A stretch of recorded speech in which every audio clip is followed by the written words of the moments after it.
I'm ready to call the Rules Reform Committee to order here on May 30th at 6:30-ish. 48. 6:40. 6:40. At 6:40 p.m. All right. Sure, Madam Chairwoman. Ms. Platsky and Mr. Ward are excused. Ms. Willingham? Present. Kuhn? Here. LaRilliard? Here. Lakakis? Yeah. Mayo? Here. Grimm? Here. And Moriello? Here. You have a quorum. Thank you very much. All right, we're going to get started right here. And we're going to go straight to the first order of business. Which is approving the previous minutes. So moved. I got a motion from Mr. Takis. I got a second from Mr. Mayo. All those in favor? Aye. Opposed? Unanimous. Thank you very much. Item 2 is establishing a policy for proclamations issued by the Albany County Legislature. Ms. Cunningham is here this evening. All right. And of note, we passed around an updated language for the proclamation policy. Does everybody have it? Everybody have it? Thank you very much. All right. I did make a couple changes after the last discussion.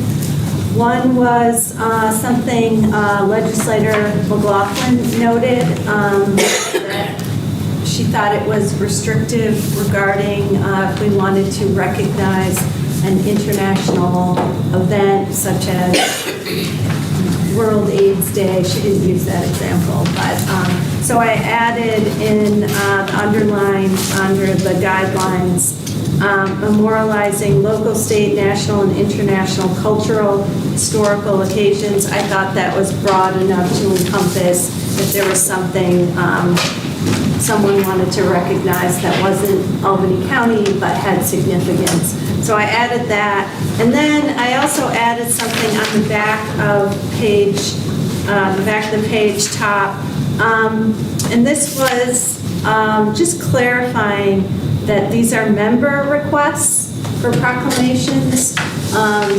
You know, if constituents come to you, which they often do, the intent is that the constituent would speak to, I'll make this up, but speak to my good friend Lynn and say, I'd like you to do a proclamation of the legislature on this particular topic. So I just put in the word member. And then as a reminder, the other underlined language at the bottom was to reflect some concerns that the minority caucus had.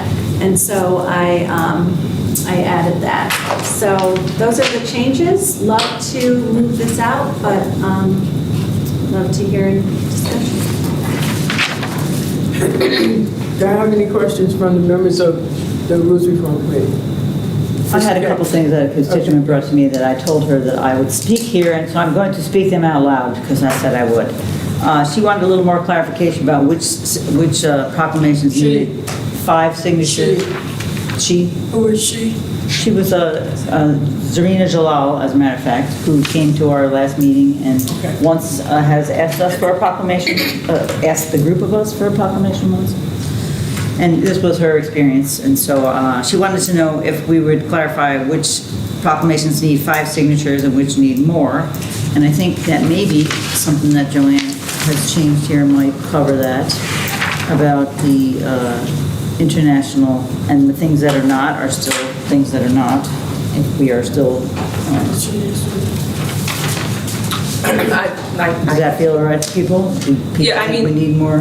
It's not in the new language, but it's proclamations won't be issued typically unless there are more than 5 legislators' signatories. And then if the chair makes a decision about modifying or denying a proclamation request, and the request gets 26 signatories, it can move forward regardless. Without. But as indicated, with the new language, members of the legislature can speak on their own behalf, and so can the caucuses. So it really, there is no hard and fast rule Yeah, I don't think we need the number. We need clarifying. It's a number, and it's just a threshold. And the other question that she had was for when people, if they didn't ask directly to their member, but it seems like this clarifies that you should ask your member, and that's the first stop. And if constituents go directly to their member and are not satisfied, then I'm imagining that they would come to another member or come to the staff then. And I think that's just that's what I would do, but I don't think it needs to be written down or anything, but I just wanted to know what other people thought about that. And then she also had talked about if it's not a member thing only, then maybe having a form or another route that a constituent could request a proclamation. But it seems to like the way we've been doing it for years is that the member asks. So you ask your member, and the member asks, and then you have responsibility to your constituents to answer them and to be communicating with them and make it clear whether it's going to be happening or not. And I hope that we all could do that. And so these are the things that I said that I would talk about with you guys. And so, you know, if it was going to be an open process, I could see the value of having a form or like a light form. I don't really, not wild for deep forms myself, but like some kind of a written thing. But if the member's going to be asking, then we have our way that we do that, and there shouldn't be any more steps necessary. I think that's the right mechanism. I mean, the intent is that you would go to a member and a member would say, oh, that's a great idea, I'd like to, you know, kind of lead that, no problem. But, you know, I think it's a very, it doesn't make sense to me as a process that a constituent just call up the office saying, I'd like a proclamation, because first of all, the member is the one signing it. So it seems like the gateway should continue to be the member only. Right, because otherwise you could have just a member of the public. Mr. Cohen is speaking. Oh, I'm sorry. Yes, let me just say something real quick. I don't do free-for-alls. Most of the people that's in my own finance committee, they know that. So I always like to recognize people, especially since we are being taped and recorded. Mr. Cohen. Sorry, understood. If a member of, if just anybody could, like, write in or call or email our staff and say, I would like a proclamation on whatever subject, without any legislators signing on, then that becomes homework for staff to basically go around to members of the legislature and say, do you support this? And you know, that could mushroom into like people submitting a dozen of those a month, and then staff having to like go around and say, okay, who supports XYZ? That's not staff's job, and I don't want to distract their attention or their energy from their core functions and stuff like that. If a member of the public wants to get support for a proclamation, it's incumbent upon them to get the support of legislators, and then for legislators to try to marshal support. That's why I like the process as it's written, because it takes the onus off the staff to be judging about Mr. whether. Cactus. I'm sorry. Can I answer? Again, that's why. You know, otherwise, I could see how it would be that staff have 39 people asking them for things, and then sometimes they counter each other. And so this is more settled in how it's going to go, and the ways in which we can move forward. And they could read this and say right to the legislator, I'm sorry, that seems to fall into this not issued one. So if you want to take that one and run with it and get some support from 6 or 29 of your peers, then you can go do that. But the staff doesn't have to be involved. So does the revisions meet your needs? They meet mine. I just, yeah, I'm satisfied. Mr. Fine. Thank you. Yeah, I'm here, I'm not a member of the committee, but I wanted to speak because I know, this is really the proper place to go over, these concerns rather than once it's on the floor. So I think it's good that we're discussing this, that we're going to have a proclamation policy. I think that's important. I think most of the stuff in this I agree with, but I have some concerns, and I'll go through them, some concerns / suggestions on some of the language. Where it says proclamations will generally not be issued for the following purposes. One of the bullet points. Can you describe where you are? Oh, sorry. On the first page, under guidelines of the second section, it says proclamations will not generally be issued for the following purposes. The last bullet point there, so the last bullet point on the first page It says urging another elected official or system of government to act on an issue or legislation. And I think it's important that at least we allow proclamations that urge the state legislature to take action on bills. Because I think, that's an important part of what we do as a legislative body. It really impacts us, our constituents in Albany County. People often reach out to us and say, this is an important bill to me. We're looking for the state to pass it. Will you do? Usually people say, will you do a resolution? And I say, well, we don't do resolutions for this, but we can do a proclamation. Can I respond to that? Yes. Thank you. When you say urging another elected official, one thing you said was that people reach out to you. Do you ever tell them to reach out to the corresponding assembly person or the senator at the state legislature and pass the information along to them? Whoever that is, or it may be for them, or you yourself contact them, but don't you think that would be the most feasible way to go? Or another way to go is to ask them to contact their legislator? I think it's another way. Sometimes these are people that are already in touch with their legislator, but they know that oftentimes to get something passed in the state legislature, it takes a lot of people really pushing, so they want to have the Albany County legislature showing our support for it. They might be reaching out to other organizations or other people to reach out to the state legislature as well, but I think it's an important piece of that process for us to weigh in. Thank you. Actually, I like the way this is written. It says will generally not be issued, so it's not saying that it's an absolute no, and that it could be on a case-by-case basis evaluated. So I kind of like the fact that this is highlighting these are areas that could be potentially troublesome for the general group, but generally, the way I'm reading it means that it doesn't say they're not off the table either. That's how I'm reading that word generally. Dr. Bum. Thank you, Madam Chairperson. Ms. Larilliard just said something about, she highlighted the word generally. So am I to assume that it would be done on a case-by-case basis if something were to come forward? Generally, will not. But the whole case-by-case scenario, would that come into play? But also the concern that I had a month ago really had to do, I'm going to ask these are connected, with under guidelines, the top section, proclamations are generally issued for. The second one says memorializing local, state, national, and international cultural and historical occasions. That actually addresses the concern that I had. I did not, I missed that.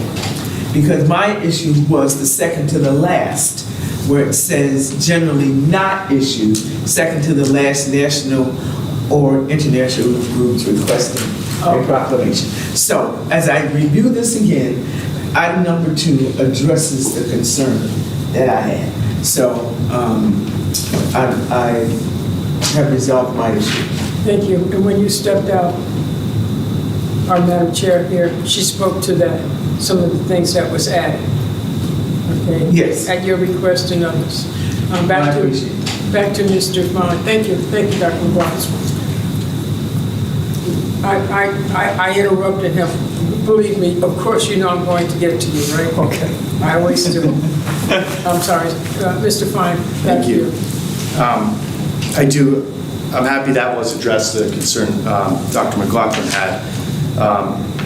I still am concerned because generally not seems to mean that it would only be on, that generally they wouldn't be issued. It would have to be some sort of exception that we would be allowed to issue a proclamation urging state on legislation. And I'm not sure, it's not really clear how that would be decided. I prefer it if it said it generally will be issued and then maybe had some language on that it could be denied for various reasons. Because I understand, look, ideally I'd like us to be able to issue proclamations on anything, or at least anything regarding state legislation, but I understand if, there's some sort of considerations or some restrictions, but I prefer it to be that generally we're allowed to do it, and generally we're not. Council has asked to be recognized. Just to clarify the policy, it says generally not, but then a few lines later, and it is on the top of the next page, so it does feel a little bit separated, but anything created by this rule can be changed where the request has 26 signatories. So even if it's generally not permissible under the general proclamation policy, if you get 25 other people to join you, you can overrule any of these positions. And correct me if I'm wrong, Pat, because I know you took the lead on this, but that's my understanding of it, so. Okay, yeah, so you can get around any of these as long as you have a group of signatories who are willing to join you. Mr. Fine. Thank you, Ms. Willingham. So that's good to know. So if you get 26 signatories, it's automatically you can introduce that proclamation. And as indicated in the second to last line, members of the legislature can do whatever they want on their own letterhead as well. So why 26? Why not 20, since that would be a majority? 26 is 2/3. So that's why, okay. I would prefer a majority. Okay, thank you. Mr. Grimm. Thank you, Madam Chair. Appreciate it very much. Yeah, the generally jumps out at me because you're really saying these are the rules, sort of. When you have generally, that means you're inviting that there's something else beyond the rules. And I don't know if it's necessarily the 26 votes because you've already set the rules in place already. So I guess the 26 votes are a way of overriding the rules. But I think generally that's not the best word to put in there because then the whole question is, well, what's not generally? How do you? Well, I'm okay with striking generally. If it creates ambiguity, Yeah. you Okay. can still, as our council noted, you can still do what you want when you get 26 people.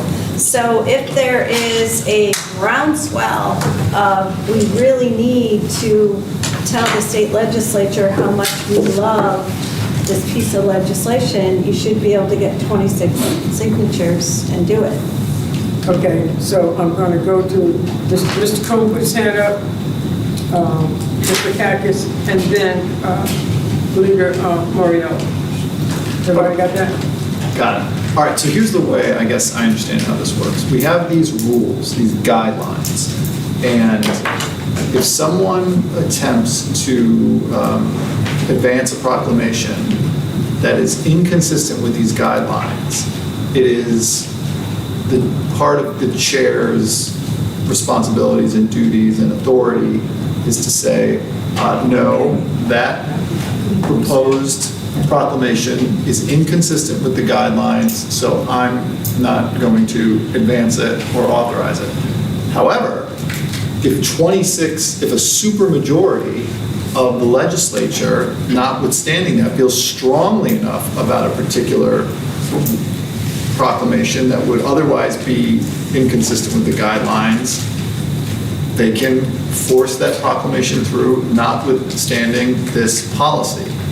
As a result, that's mechanically how this is supposed to work. So I think you do leave generally, because these are the general rules that apply unless there's a supermajority. And if there's a supermajority, then you can do something that would be contrary to these general guidelines.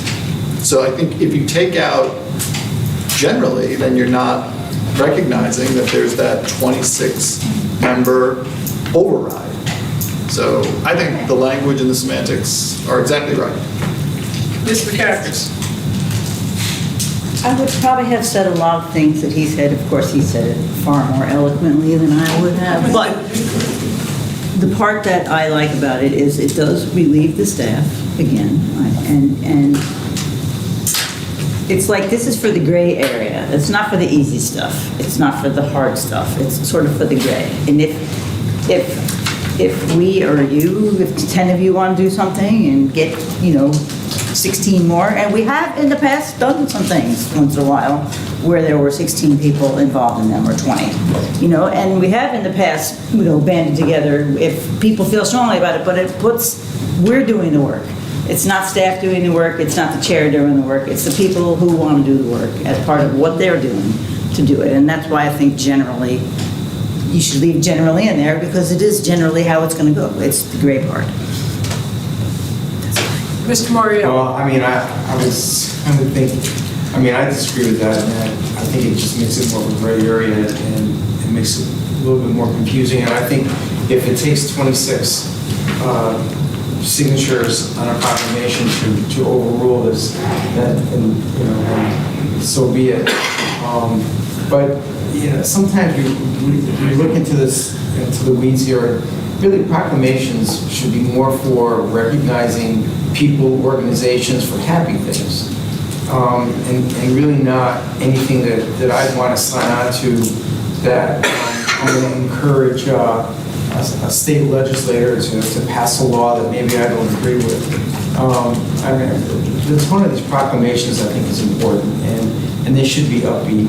And that's what we really should strive for is you know, upbeat, good proclamations, and you know, not something that is going to be controversial. So that's just my 2 cents. So do you agree? So it sounds like I'm sorry. I would like to see generally removed myself. I think that makes it more of a gray area and confusing, because it takes it'll take 26 people to override that anyway. So, you know. Excuse me. Thank you. Thank you, Madam Chair. Mr. Kuhn's spot on as to the reason that the word generally is in there. And to Mr. Graham's point, you said these are rules, sort of. The sort of is the discretion of the chair. She's the individual elected by the majority of the body. So you have put some faith in her already. In accordance with this proclamation policy, you're going to continue to do so. However, if there were a problem and 26 people agree that it is a problem, then you can override the chair on this one. So the discretion, the sort of, is the chairwoman's own input, which can be overridden. That's how our regular rules work. Can I respond to it? Okay, I'm going to go back to council. Okay. Also, just as a note, to be clear, if you remove the word generally, it then says by default, proclamations will not be issued for the following purposes. So you need a qualifier word in there, or else it does not mean what you want it to mean. Okay, I just want to make a comment. Okay, for those of you who don't know, I've been on the legislature since 2000. These proclamations have been up and down, all of these years. This is really the first time that an attempt has been made to bring all 39 legislators together and say, okay, we're going to make a decision. It's up or it's down. And so we've seen it all. And to say, I understand you say it's for happy times, all right? I asked for something for someone's mother who died and was very well known in the community, okay? And of course, then somebody goes to the city and they get something from them. Somebody goes to the Assembly or the Senate and they get something from them. I have even seen something come from Congress and so forth. And so for what may appear not to be a happy time is really something that does make people feel good. And we have to remember too, there are ordinary people that do extraordinary things that may not rise to the thing where they have a title or whatever it may be, okay? And so I just want you to keep that in mind and to understand too, we need this. And I think that the Rules Reform Committee, you know, has done a good job in even attempting to work on something like this. I think the chair has really tried her best to ensure that we do move something out. As I sit here and listen to everything that you all have to say, I can't say I'm against anything that anyone has said so far. But I do also know where I'm leaning and why I am. This is necessary. I leave those words generally, must, may, and so forth, those words to the attorneys, because somewhere along the way, they will come back and bite your butt in a case of law. Also, too, by leaving it to the chair, that is something that has always historically been done, and I've never seen a chair turn anything down. Generally, if, I just use that, if a member brings something, as a rule, I will say it does go. But I will say this much. This past year, with the things that we have gotten ourselves involved in, where a lot of people have really drawn the line on those national and international issues, this is the first time that people have said no, because we don't agree. As a body, we do not agree. And we don't want to take a vote, because we know that we represent everyone in our constituency. And without calling out, the countries and so forth and so on, everybody here around this table knows exactly what I'm talking about. And as the world deliberates as to who's right and who's wrong and so forth and so on, we have taken a position that we are not going to take a position, because we have our own personal, also constituent reasons why we will not. So I'm going to ask for final comments on this, and then I want to move forward for a vote. Okay, I'm going to go to Mr. Kuhn, and then any member. I want to go for a member. Okay, and then. Can I, with the chair's indulgence, can I yield some of my time as I speak to my colleagues across the aisle, just to have a little dialogue for a moment? Oh, I thought I did. I also No, did. but I want to engage with them for a moment, and I said, okay? Yes. All right. So the word generally, now, I think it would be great if we were all sort of supportive of this in a bipartisan way, kind of reach resolution here, and I realize that there's some hesitation about the word generally, but that issue, that one word, are you guys generally in favor of this? Yeah, Because I think it's I'm going to pretty- vote for it. Okay. I'm gonna vote. It would be good, I think, if we could all support it. Yeah, I think, we worked pretty hard on this. I mean, nothing's ever perfect, but I think it's a lot better than it's been, so I have no issues. Yeah, I think the key was my amendment there, where, I'm perfectly entitled to issue any proclamation I want under my name and my seal. So that's the thing. It's frustrating being in the minority, because you guys, you Democrats agree on something, you say, this is the official proclamation of the county, when I may not agree with it, but you've got the votes. I mean, that's the way it works. So, because inevitably, I'm sure that's going to happen, that there's proclamations that you do, now it becomes the official seal of Albany County, that I'm an Albany legislator who doesn't believe in it. But, that's okay, because you guys have 29 Democrats and we have 10 Republicans. Ms. Lakakis, I'd like to make a motion if there's no further questions. Mr. Fine, I'll just make a brief statement. Derek.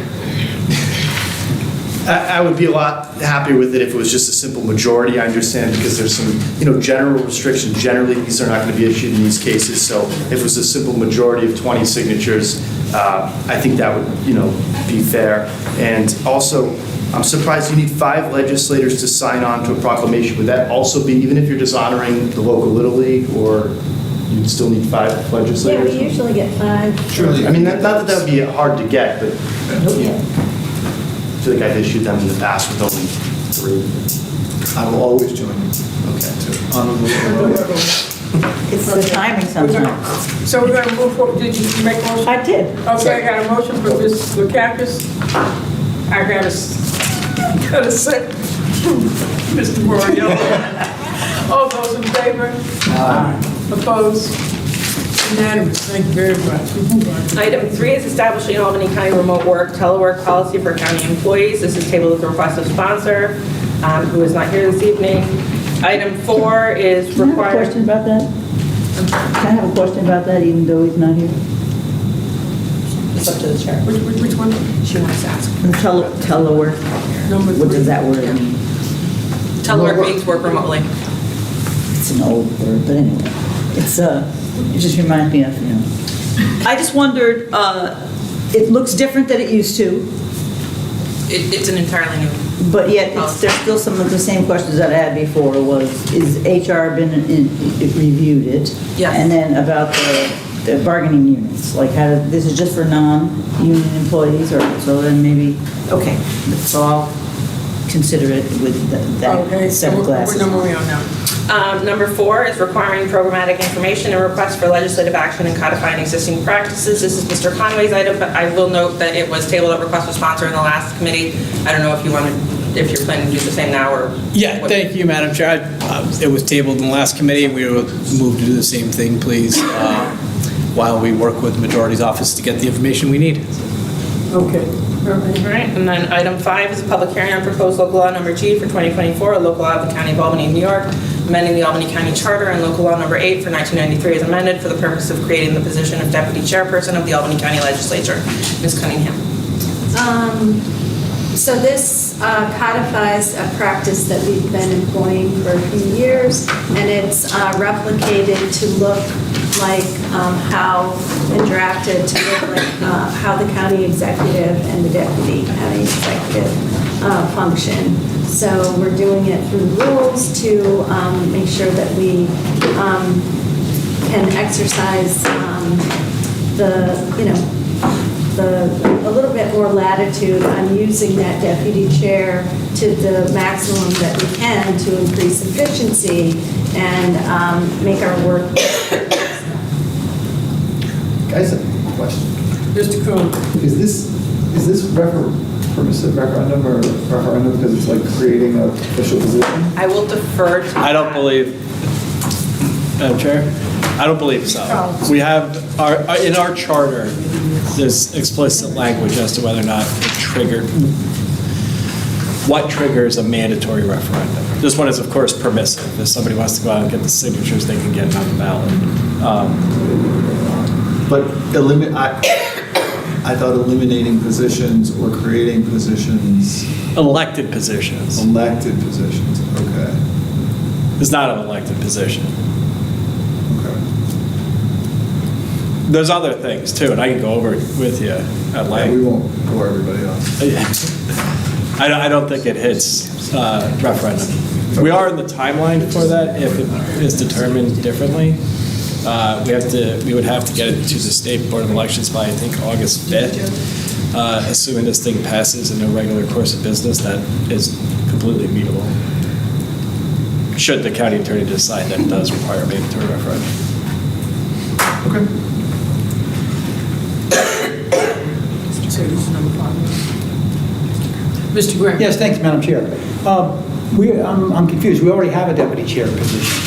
Why would we need codification of it? Because there's certain duties that, again, we kind of mirrored it after the deputy county exec. There's certain duties that the deputy chair could do in place of the chair that currently they can't.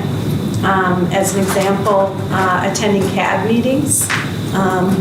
That would be a useful thing for flexibility purposes to allow the deputy chairperson to attend in my stead. It doesn't allow the deputy chair position to do things like hire, fire, there's one other one. But it just creates a little flexibility in operationalizing this position that we have, and we've committed to that in a more official capacity. There wouldn't be any additional salary to this new position? This does not create the salary. We would probably talk about that during the budget process. Well, that's my question, because member salaries are set in the preceding four-year term. So how could any member receive more money? Well, she can't in this term, but we would, during the budget process, we'll probably take a look at that and have some discussions about whether or not we want to do that. All right, so in other words, you would add a stipend to the budget, just like the chairman has the chairwoman has a stipend. Yeah. But it couldn't take place for another 3 years. Mr. Collins. The salaries of the of the membership cannot be changed. However, if there's a change in leadership of, say, one of the majority minority leaders, the new one would necessarily receive the salary. Like, But that would I don't really want to use it as an losing a example. member's salary during the term. Well, Mr. Moriello makes more than, has a But stipend. that was already in place prior to this new term. Yeah, that's a different question, but I just want to say that salaries could change during a term amongst the membership. That historically has happened. I don't think. I don't know if I can. I don't think that's right. No, it has happened. Well, but we know that the law dictates that you can't raise a member's salary during the current term. The individual, yeah, I think we're split hairs, but this could not contemplate any salary adjustments. A local law wouldn't do that. Okay, thank you, Madam Chair. Ms. Lakakis? Does this contemplate something I used to worry about under our last chair? If the chair is absent for an extended length of time and gives permission for the deputy to act in their stead, does that, it doesn't seem to mention that, or maybe I didn't notice it. So have you thought about that? And yeah, that's my question. Pat? So it's largely its intent. It's Like, intent. the deputy chair could act on behalf of the chair, except for the deputy cannot hire or fire, but otherwise has the authority of the chair. The only thing that's different is I see that this is appointed, so in the case of we elect a chair amongst ourselves, and then the chair gets to pick the deputy, which all sounds very nice, except if the chair then has to be away or has an operation for 10 months or a week or 2 years, or whatever the length of time might be, and we have had people who've been ill for a while, but also people get sent, into the Army or the National Guard or whatever for sometimes an extended amount of time. And then, so what I was wondering is, how's that going to function? Like, that person going to step up into the role? Would they be the kind of chair for a little while, or the substitute chair, or would we have to start all over and elect another one, and it might very well be that one? So The deputy anyway? That's a lot. Am I making any sense? It is a lot of questions, but these are what I'll I try. was thinking about. Currently, if the chairwoman were to have missed last night's meeting, right, the first order of business would be the election of a temporary chair. Should the chairwoman step down for whatever reason, either as a member or as the chair, the first order of business is the election of a new chair. So this doesn't contemplate the replacement of the chair. This is solely, in the absence of the chair, a deputy would just pass. We'd have to amend the rules in addition to, because we account for the selection of a temporary chair. We wouldn't need that. We'd only need that should they both be absent.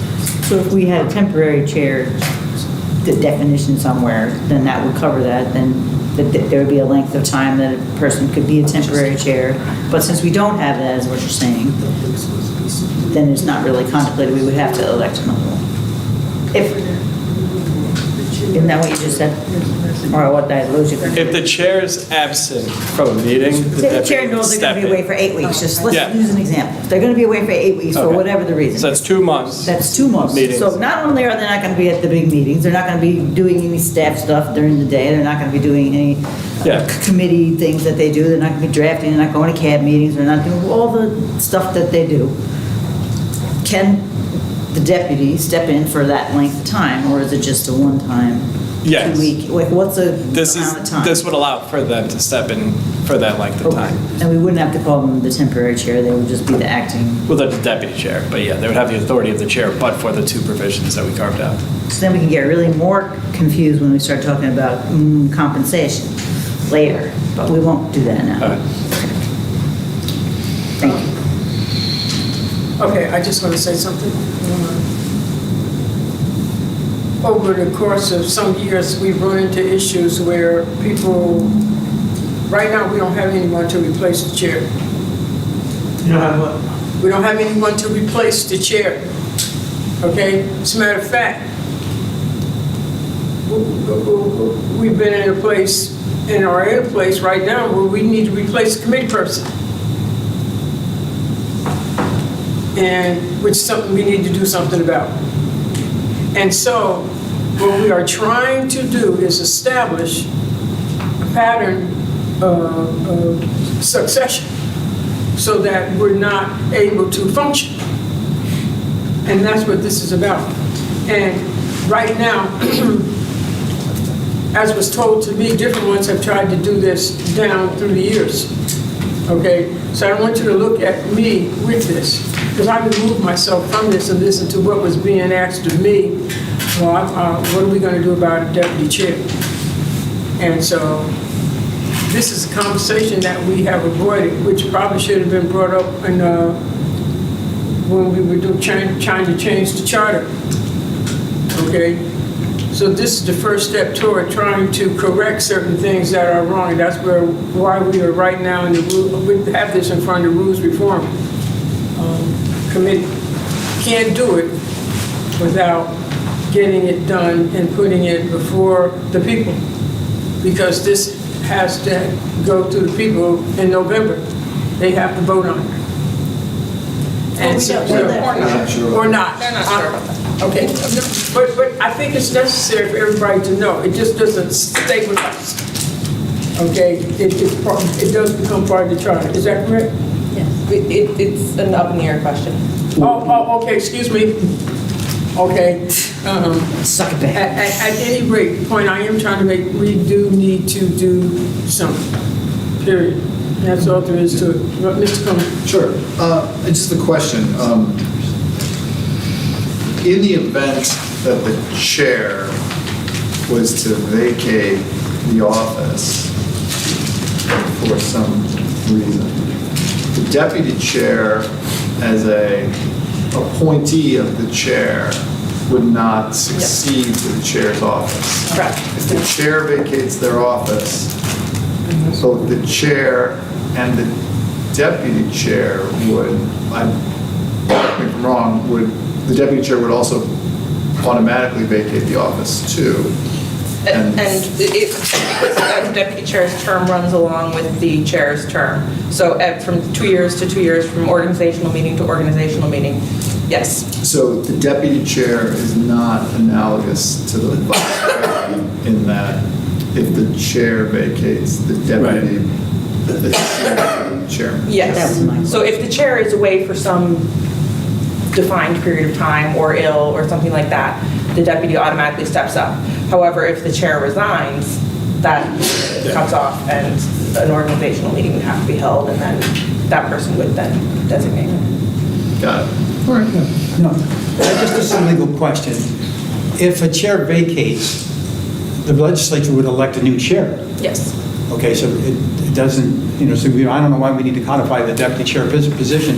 If if the chair vacates, it's up to the legislature to pick a new chair. It may be the deputy chair, it may be anyone, we don't know. Well, but this is for the purpose of when the chair has not vacated, but they happen to be away or sick or something to that effect where they cannot fulfill their duties. So if the chair vacates, you're correct, that a new chair would be elected.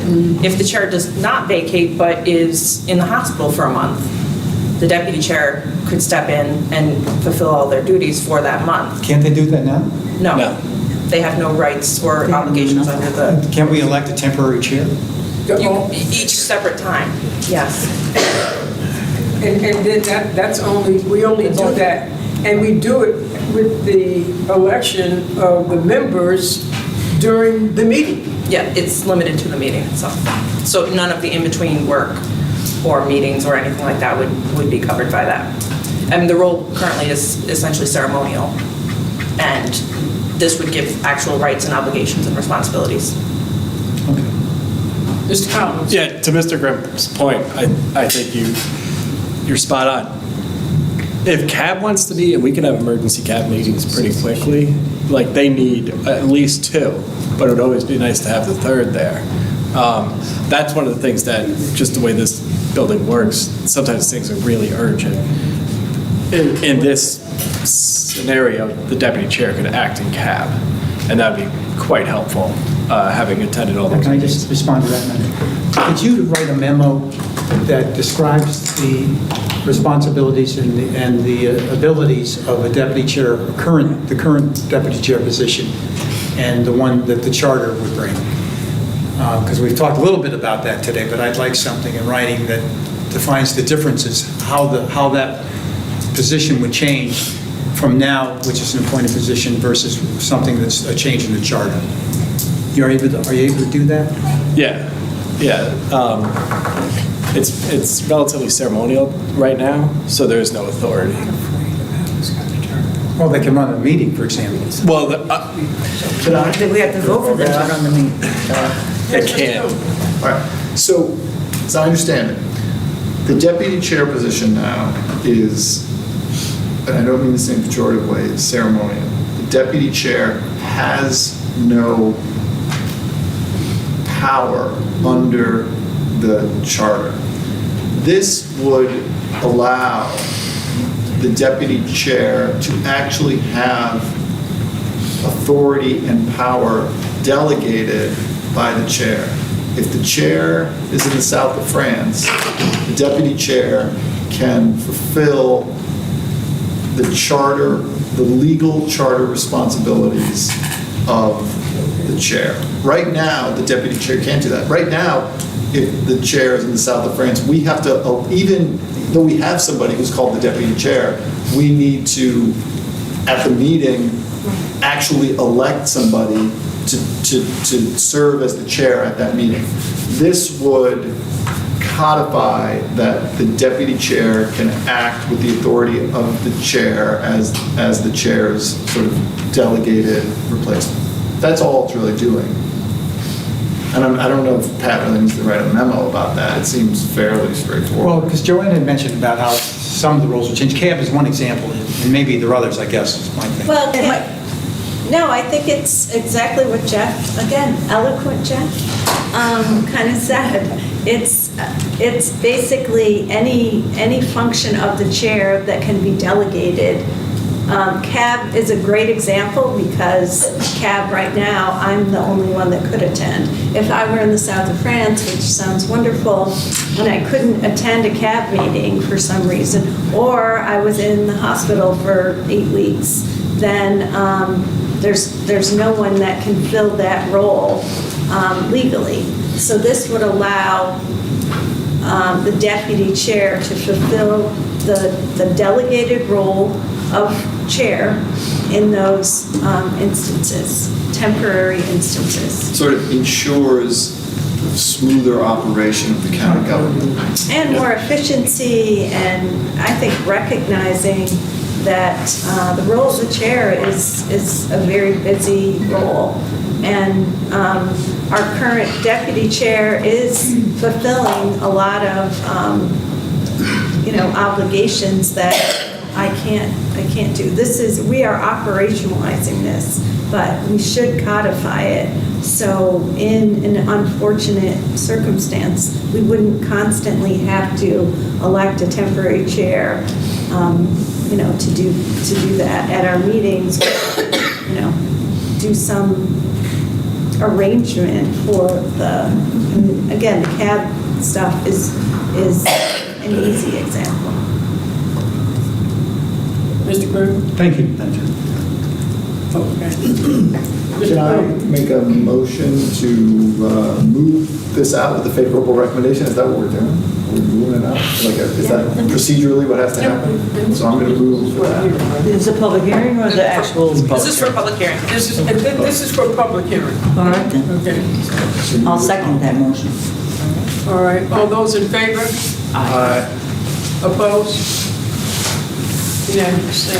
Item 6 is tabled pending public hearing, and there are no further items. Motion to adjourn? To adjourn, got second from everybody? Yes. You look like you're excited about that. He's always excited about that. Almost?